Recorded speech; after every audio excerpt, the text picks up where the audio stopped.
agreement, recipes in the global context.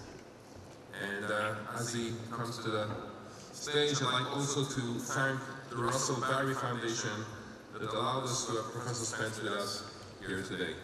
Please.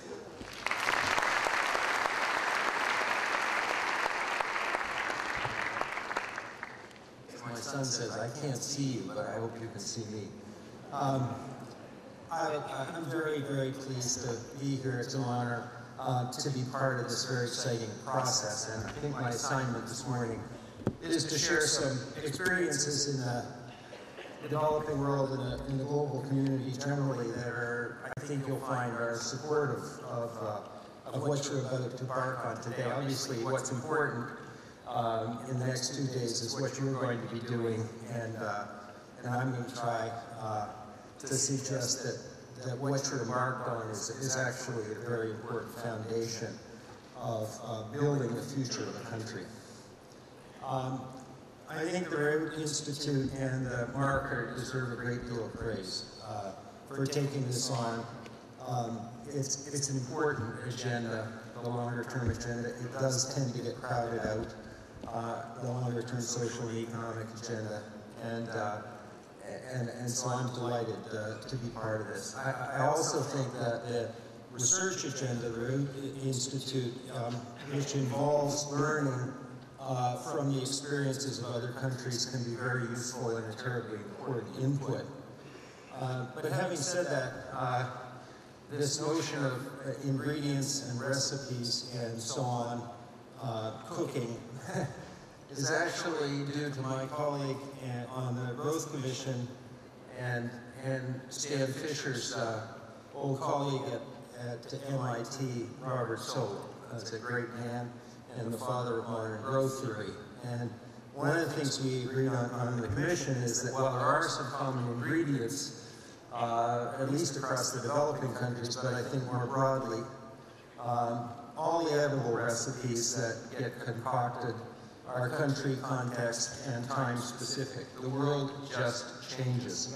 The country evolves, the country has specific institutions and so on, and you can't do this unless you're doing it with the people who have general knowledge of those institutions, history, and contextual matters.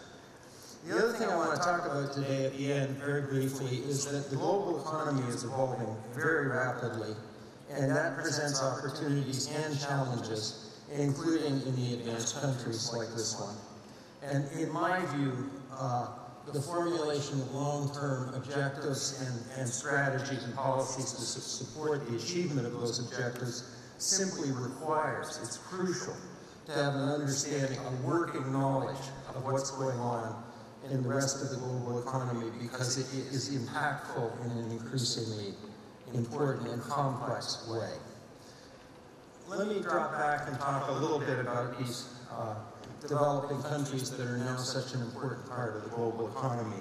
We found there were 13 high-growth countries defined as countries that had managed to grow at 7% or more in real terms for 25 years or more. That's the kind of sustained growth that's transformative. I think that group is about to be expanded, probably, almost certainly, by India and Vietnam. And they have some shared characteristics.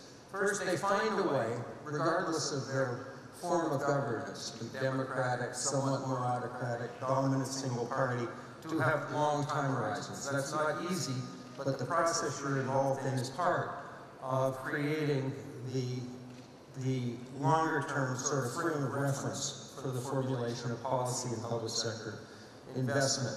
They have what economists would call low revealed social discount rates, which means they care about the future and they invest heavily at some considerable sacrifice in order to make sure, as Guy Rolnick said, that their children and grandchildren have an opportunity set that is not diminished and in most cases is expanded relative to what they and their predecessors experienced. They reach somehow, in the context of something like what you're about to embark on, agreement on objectives, and usually that includes a focus on inclusive growth. And inclusiveness, at least in the minds of the members of the Growth Commission, political and policy leaders from all over the developing world, is crucial. It's not an add-on. It's an inherent part of all, as far as we can tell, successful growth strategies. These terms are different in different contexts. The Europeans use the term social cohesion.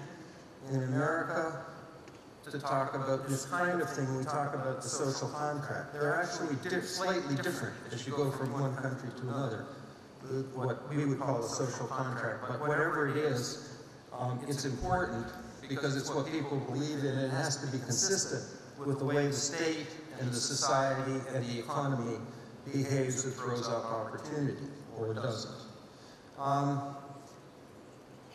In the successful developing countries, there is always an ongoing debate about strategy and policy that's inclusive, again, regardless of the form of political organization. And that is what creates the sense of shared direction. It's also what corrects major errors on the way through. The engagement of the government is a very important part of this. It's not enough just to have a debate and a sharing of values and priorities.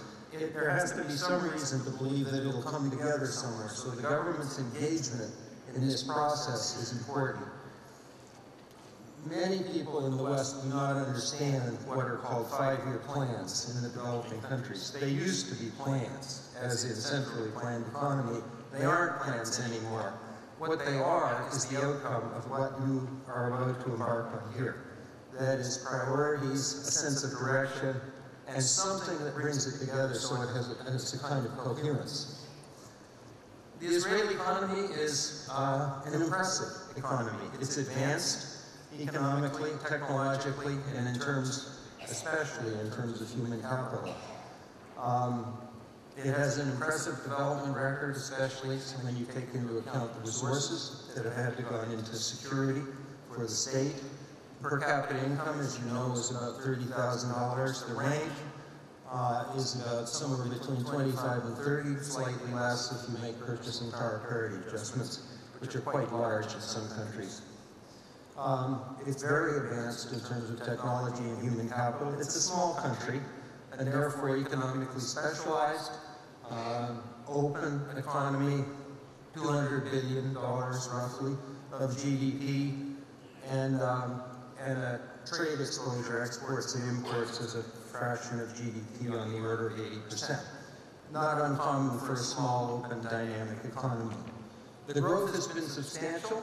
The population growth is also relatively high by advanced country standards, so the per capita income has not risen at a level yet that would give rise in the future, if you project it forward, to a sort of major change in sort of rank, position, and wealth.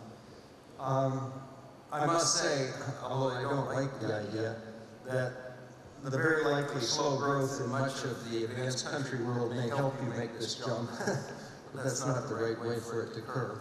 I do want to draw your attention to income distribution issues. Some of these numbers may not be familiar to you, and I don't mean to harp on them.